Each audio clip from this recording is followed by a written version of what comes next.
welcome to TDSI. Ngayong araw, isa pong office admin ang ating bagong graduate. Samahan niyo po akong alamin ang naging journey niya inside TDSI. Here's Sir Allen Longabella from Hala Hala Rizal. Hi, Sir Allen! Hi, good afternoon. I am Allen Longabella from Hala Rizal, sa dulo ng silangan ng Rizal. I am 42 years young, ex-op OFW for more than 20 years, and still planning to work overseas. From being a office admin, sir, ano pa po yung background nyo sa pagiging trader o sa trading? Background ko sa local, meron akong sa local market before, nag-join ako ng TDSI, nag-try ako mag-self-study, pero parang walang direction. I was in Siberia, Russia, nung na-convince ako ni Miss Lioness na i-try ang TDSI. Siguro mga 6 months from June 2023 na ako nagtatanong about Forex. Then, nag-decide ako December 2023 as a gift na rin para sa sarili ko. And gagawin ko naman siya for life. So why did you join TDSI? Ano yung, sabi mo nga, di ba po, na-convince ka ni Ma'am Lioness. Ano yung parang naging reason? Bakit, paano ka na-convince ni Ma'am to join TDSI? Kasi parang gusto kong i-try yung global. Kasi ang bagal ng ng market natin. So, illiquid. Sa So, local market? oo. So, yun. So, kaya nag-decide ako i-try ang Forex. So Sir Allen, what is TDSI for you and what were your expectations upon joining? Boring kasi yung PSE before. Liquid, pero nandun pa rin ako as TDSI student. Hindi pa rin ako nakakagraduate hanggang ngayon. Siguro pangalimang try ko na. Pag bumagsak ako sa last trade na 30 ko. So, gusto ko din i-try international market and ma-experience hindi lang yung base sa sabi ni ganito, base sa sabi ni ganyan. I-expand yung trading ground ko para anytime gusto ko mag-trade at kahit anong market, pwede ako. I will try din Bitcoin, US market, metal kapag nagka-budget. One at a time lang, parang Milo. Great thing starts from small beginning. So tell us about your experience naman po sir about being a TDSI student. Being a TDSI student, at first akala ko mahirap. Nahirapan ako kasi bago sa akin. Yun nga, parang yung explanation ni Miss Lioness habang nag-aaral ka pa mag-shoot sa basketball, parang forest siya. Pero habang tumatagal yung forest nagkakaroon ng way na nagiging malinaw sa'yo, alam mo na ang patutunguhan mo.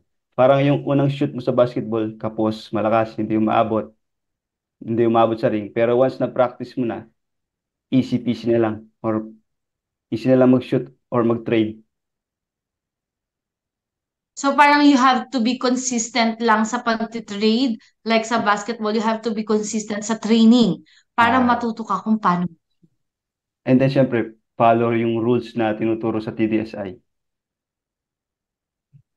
Ano-ano naman sir yung mga activities nyo inside TDSI? Activities inside TDSI, building a foundation, then risk and danger of trading, yung pagsiksik sa utak natin na trading is a game of probability at wala tayong kayang gawin para ma-influence natin ang outcome ng market. Yung Kylos, then magte-trade ka ng live sa small lots muna and then weekly padagdag yung lots. While pipiliin mo din syempre yung time frame, weekly kung ano man bagay sa'yo. Nag-try ako 5 minutes, 3 minutes, 1 minute. Actually, na-try ko din yung 1 hour, then day TF. Hahanapin mo sa mga TF kung saan ka komportable. Then weekly submission ng PNL sa RM mo hanggang maging positive ang PNL mo at makagraduate. Yun nga pala, always communicate sa RM nyo. Huwag mahiya magtanong. Malaking tulong sa akin si RM Yuki. Kung hindi sa mga advice and guidance niya sa trading at kung paano i-approach, hindi ako makakagraduate. Kaya sobrang thankful ako kay Ma'am Yuki. So sir, what are the three best things naman po being a TDSI student? Natutong mag-live trade, while using real money. Take note, hindi demo ha. Hindi na takot sa series of loss. Then kumita over series of trade. Then nahubog ng tama as a trader. May plan for good entry and good exit. Not the perfect one, but the good entry and good exit. Talagang kailangan talaga when you're inside TDSI, kailangan talaga yung entry at exit mo, matutunan mo kung ano yung proper way. Oo po. Dapat para hindi ka maligaw. Correct. Di ba, like what you said nga, Sir Allen, before, na you came from a PSE or a local market. So, Yes. hindi ka ba natakot mag-trade dito sa Forex? Kasi ito ay international market na. Diba? Hindi ka ba natakot mag To be honest, oo. Dami ko kasi naririnig, nababasa mga negative about Forex. Na nauubos yung pera, nasusunog, or na-wipe out. Pero ngayon, hindi na. Siguro yung mga narinig at nabasa ko, mali lang ang approach. Walang tamang guide. Unlike sa TDSI, may guidance ka talaga. Pero syempre, wala pa naman ako 1 year sa Forex. Let us see kung anong magiging kapalaran ko as Forex trader after 1 year. Pero hindi ako mauubos basta-basta dahil may Kylos Plus. Tsaka yung pinagdaanan ko iba? training sa sa TDSI. How about your schedule, sir? Hindi ka ba nahirapan sa schedule mo dito sa Forex or sa TDSI Forex class? Hindi naman. Dahil nung kinuha ko ito, pauwi na ako ng Pilipinas from Siberia. So, sa bahay lang ako. At sa store habang naghahanap ng new project as OFW.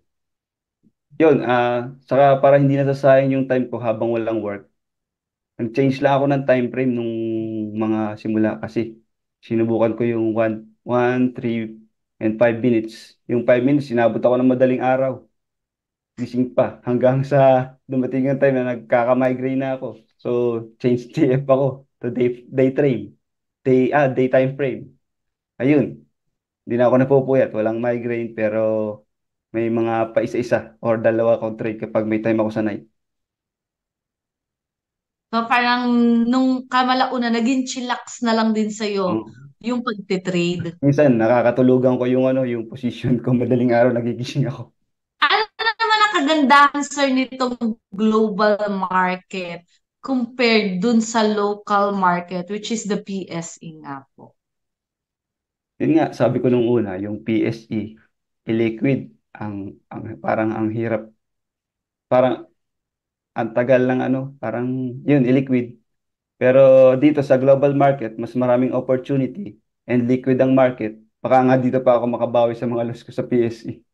Kumbaga, mas nauna ka pa nga graduate dito sa TDSI compared sa TDS na account Yes, mo. kasi pandemic yata ako nag-start dun sa PSE sa local. Sa TDS, 2020 yata, yung 2021. Higit ng pandemic pala. So tell us about your trades naman, sir, dito sa ating TDSI Forex. Ano yung highest gain mo and highest loss mo? Nung mag-start kami ng live trade for experience purpose I mean, wala pang PNL, umabot sa 100 trades ko. 100 trades. Then ito, habang tumatagal, nagiging pihika na ako sa pag-entry o pagbili ng pair. Hindi naman ako naghahanap ng perfect entry, good entry lang, tsaka good exit. Then hinahayaan ko lang yung outcome. Then sinubukan ko yung TF ano yan, day TF. May trade na na-earn ka na, then nagiging loss pa. Earn na din, nababawasan pa ng half gain. Then sinubukan ko yung 4 hours time frame exit at 1 hour time frame exit. Pero syempre, yung SL ko, hindi ko tinatanggal yun dahil protection ko yun. Ang pinakang mataas ko na loss is $28 and $19 yung win. Yung pinakamataaas. So halos hindi rin pala nagkakalayo. Mm. Sa series siya So nagkakatalo. sir, did you experience ba yung several losses talaga na as in 1 week loss ka talaga? And how did you deal with it? Oo, na-experience ko yun. Yung simula pa lang. How did you deal with those losses, sir? Dealing with losses, to be honest, nung mga unang week, tinatanong ko sarili ko, ano ba itong napasok ko? Para sa akin ba talaga ito? Sabay tawa na lang ako. Then, Later, if loss ang trade, wala na, itulog na lang and move on. Then, clean slate, another trade ulit. Hindi pwedeng iyakin dapat laging objective sa trade, kaya ng turo sa TDSI. Kailangan check muna lahat ng Oo, checklist yun. Check mo yung before checklist ka pa yun. mag-entry. Importante yun. Tsaka yung ano mo, yung pakiramdam mo, yung wala kang iniisip, clear lang. Hindi ka stress, cool na cool ka lang. Tas yung music mo, ang madalas kong music, yung ano eh, kay Will Ferrell, yung happy. Para sumunod din yung mood mo, sir, no? Para maging Oo, happy din. nakaka-good vibe. So, sir, ano naman po yung mga mistakes na nagawa mo inside TDSI and paano mo siya na-overcome? Yung mga mistakes, yung una, meron kasi ako dalawang account, one for scalp and then one for masterclass. Ang nangyari, nung nag-scalp ako, nag-open pala ako ng masterclass. So, pag buy ko, pumasok siya sa masterclass. Hinahanap ko yung position ko kasi i-exit ko at monitor ko. So, hindi ko makita doon sa account ko ng ano, ng tawag dito, ng pang-scalp. Sabi ko, inisip ko baka napunta sa Selfish. masterclass. So, yun, napunta nga sa Andun na. masterclass. Message ko kaagad si RM. Sabi ko, RM, ano po gagawin ko rito? Pumasok sa masterclass yung ano ko. Sabi sa akin ni RM, exit mo na agad yan. And then, hindi lang ikaw naka-experience niyan. Meron din mga classmate mo na naka-experience niyan. Tapos yung pangalawa, yung pag-trade ko kahit half-bake, kulang sa requirements. Like for example, yung number ng spread ng percentage kapag long. Pero actually, hindi siya mistakes. I consider it a good lesson and a good experience dahil kung hindi dahil doon, baka hindi ako nakagraduate. Kumbaga, naging strict ako sa pag-entry sa pair. So, So, for siguro pag you, sir, as a TDSI Forex graduate na galing sa PSE, di ba po? Was trading hard? parang mas madali kaysa sa ano, sa Forex compare sa PSE. Kasi sa PSE, nung nag-start pa lang kami, siguro mga 2 or 3 a.m. na gumagawa pa ako ng assignment, yung 100 mama, 100 kalma, yung ganoon. Naabot ako ng madali. Yung habang ginagawa ko siya, yung mga 100 charts, spot na ganito, andun ako sa store, bukas yung store. Habang tinatapos ko yung assignment ko during pandemic yun. Madaling araw na, gumagawa pa ako assignment. So, mas madali At yung least, sir, forex. di ba, na-experience mo kung paano gumawa Oh, at kung paano mag-charting. At because of that, natuto ka kung paano tumingin ng chart. oh, parang baliwala na yung ano. Kaya, mas mahirap yung PSE compare sa forex. Mas madali yung forex. Walang assignments na ganun kadami. Wala. Madaling araw na.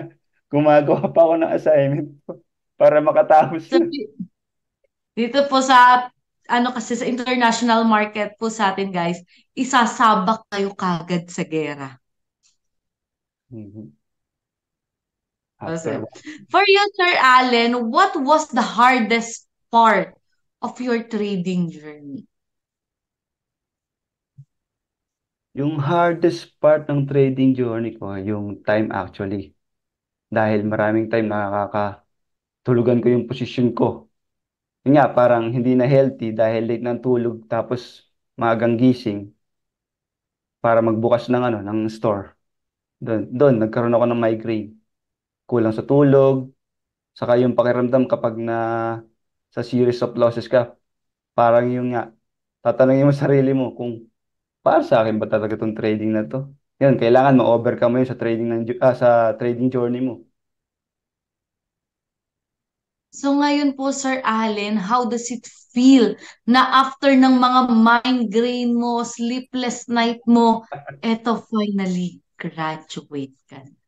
Actually, natawa ako sa question dahil gagamitin ko yung tinuro ni ma'am na sagot sa interview when applying for job. Anyway, I'm a man full of pride. I work on this and I'm proud to be part of something great, which is TTSI. And I'm proud. At least kahit hindi pa ako graduate sa local market, graduate naman ako sa one part of international market. Next, sana yung masterclass. Sana maging mabait sa akin si ano. Kayang-kaya mo naman yan, sir. For sure. Bibilang lang tayo ng mga, let's say, 2 months. For sure, gagraduate ka na rin dyan. Matagal Wala yung pa 2 months. entry. Once naman, kasi kita naman, sir, talaga tawag dito, yung pinagbago mo in terms of trading, di ba?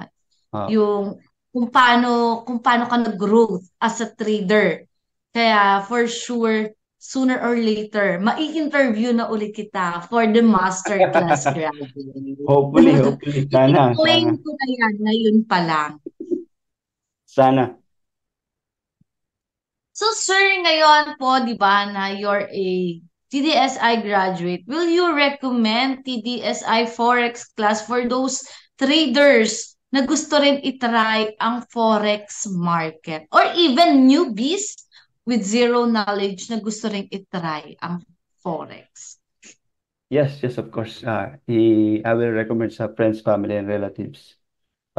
Pero I need proof first, or at least gains. Alam mo naman ba, hanggat wala ka napapakita na proof, walang maniniwala sa iyo. At least, you need at least uh, proof para maniwala sila sa iyo.